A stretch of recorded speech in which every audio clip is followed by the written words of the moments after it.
740 number की अमृतवाणी है। पाला पड़ा है उससे जिसका पल्ला यानी दामन छुड़ाना कठिन। भ्रम हुआ तो आशा पर पाला ही पड़ जाएगा।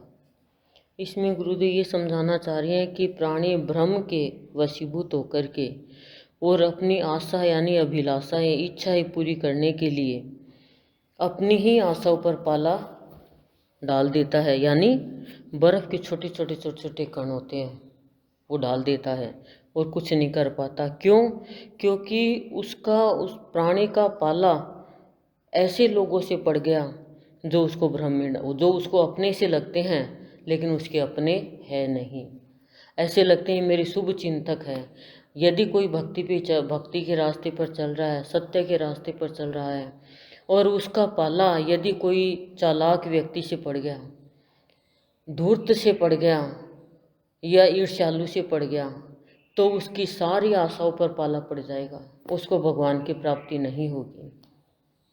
जैसे प्रहलाद का पाला पड़ा था नारद जी से, तो उसकी सारी आशाएं पूरी हो गई। क्यों? क्योंकि उसको मार्ग दिखाते रहे। और हिरण्यकशिपु का पाला पड़ा था उसके गुरु से, शुक्राचार्य जी से। वो ये बता रहे थे कि आसुरी शिक्षा ये होती है कि राज करो और देवताओं को परास्त करो। तो कह रहे हैं गुरुदेव कि प्राणी जैसे का दामन पकड़ता है वैसे ही जीवन बन जाता उसका। यदि प्राणी का दुनिया से पाला पड़ गया तो वो भ्रम यानी माया में फंस जाएगा और उसकी एक भी इच्छा पूरी नहीं होगी। और यदि मनुष्य का पाला यानी दामन पकड़ा है ब्रह्म का, भगवान का, तो वो भ्रम की जगह ब्रह्म को पा जाएगा यानी सद्गुरु को पा जाएगा और उसकी आशा पे पाला नहीं पड़कर उसकी सारी आशा पूरी हो जाएगी। तो इसमें गुरुदेव ये समझाना चाह रहे हैं कि ये प्राणी तू तेरी आशा, तेरी अभिलाषा, तेरी इच्छा जो भी तुझे पाना है उसको पूरा करना चाहता है तो तुझे भ्रम हटाना पड़ेगा कि ये संसार वाले, ये कर्म कांड, ये व्रत उपवास, ये तीर्थ उद्यापन, इससे और मैं ईश्वर को पालूंगा और जन्म मरण छुटा लूँगा, ये गलत है। यदि तुझे भगवान को पाना है और तेरी अभिलाषा ये पूरी करनी है तो तू ऐसे का दामन पकड़, ऐसा का पाले कह रहे हैं। पाला पड़ना यानी आवश्यकता होना, ऐसे की तेरे को आवश्यकता होना जरूरी है कि तू आगे बढ़ता चले। जैसे पांडवों को आवश्यकता थी कृष्ण भगवान की और दुर्योधन का पाला पड़ा था शकुनी से, तो उसने पूरा वंश ही खत्म कर दिया। तो गुरुदेव ये कह रहे हैं कि कई बार कहते हैं ना, अरे तेरा उससे पाला नहीं पड़ा, नहीं तो तेरा जीवन ही खराब हो जाता।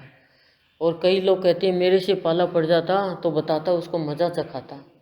लेकिन संत से जिसका पाला पड़ गया यानी संत की आवश्यकता जिसने मान ली और संत की शरण में कोई आ गया, संत के सत्संग का जिसने दामन थाम लिया, ऐसे पकड़ लिया, ऐसे चिपक गया जैसे फेविकोल से चिपक जाता है, तो गुरुदेव कह रहे हैं फिर उसका भ्रम सारा दूर होता है और वो भ्रम में मिल जाता है और उसका जीवन है वो आशा पूरी हो जाती है और खुशियों में बिताने लग जाता है।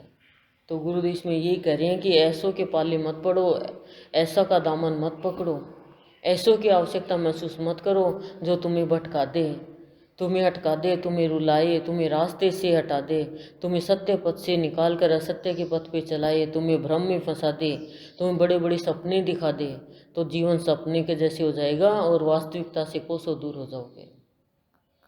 खूब सारी खेती है, उस पर पाला पड़ गया, सारी खेती खत्म हो गई।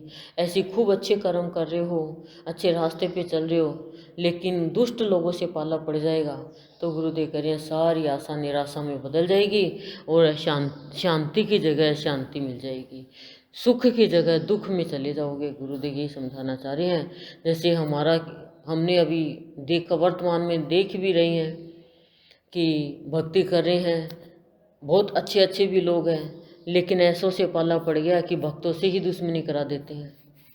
और लगते हैं वो बड़े बड़े भक्त हैं।